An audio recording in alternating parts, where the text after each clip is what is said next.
Right now, Pittsburgh's best sports show is about to begin. Call us or tweet us. We've got things to talk about on the Ireland Contracting Nightly Sports Call. Thanks a lot, Ken, and thank you for tuning into the Ireland Contracting Nightly Sports Call. Rich Walsh, Chris Mueller will join me in a matter of moments. Give us a call on the Borders and Borders hotline at 412-575-2600. And there's Chris from the 93.7 The Fan Cam. And yes, we have a lot to talk about. And really, you know, it's a good win for the Steelers, but I don't think we really will have anything good to talk about because the offense is awful. Statistically, one of the worst in the NFL. The Steelers we're talking about. We could be talking about Pitt, too. We're talking about bad offenses, Chris. But, you know, I feel like you still walk in there, and it didn't feel, in the locker room, and it didn't feel like a win because the offense is so bad. Yeah, you said it's a good win, and that's only in the literal sense that it's good to get a win. But I think in every other way, it felt like a bad win. Matt Canada said something today, Richie. I know you just played some of what he had to say, but he said it's a lot better to be addressing you guys about all of our problems on offense after a win than a loss. I actually disagree. I think in Canada's case, it would be almost in a way easier to stomach the fact that there was a Fire Canada chant and that the offense is struggling if the team was coming off a loss. I mean, think about it from his perspective. They play in prime time against a team they love to beat. They get 2 defensive touchdowns. They win the game in thrilling fashion. And yet, while they're up and trying to put the game away, right, there are Fire Canada chants. I actually think the fact that they won's got to make it even worse for Matt Canada, because even in a situation where everything should be positive and good vibes, Matt Canada's still under the absolute broiler from these fans, and deservedly so. Yeah, I don't know how the guy comes back next year. Kenny Pickett saved his job last year. That was the only thing that would probably save his job, other than him having another year on his contract. But the fact is Pickett came in, they won games, so how can you really fire Canada at the time? But if you look at it just statistically, and you go over some of the things, I think Warren Sharp did a tremendous job really outlining, digging deep, and finding these obscure stats that show you that it is bad, it's worse than we think it is. Yeah, none of those stats that Warren was able to dig through and comb through are hard to figure out. It just takes a little time. Chart every play and then see where that gets you. They're incredibly predictable. There are numerous sort of XY axis graphs like that, those little charts, Richie, that he showed.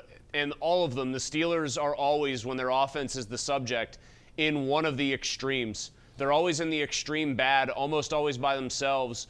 You know, I think you could let Matt Canada go right now, and even though whoever would take his place as a play caller would be using Matt Canada's plays, I think you'd get an uptick for this simple reason.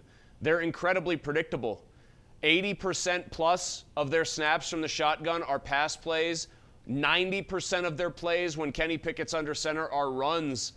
I know it's early in the season and those patterns tend to level out a little bit, but the good teams are already mixing it up. Kansas City's, the San Francisco's, they're already keeping defenses off balance. The Steelers have already established this insane predictability, and I think that's a huge reason why that they're kind of playing from behind before the play even starts, Richie.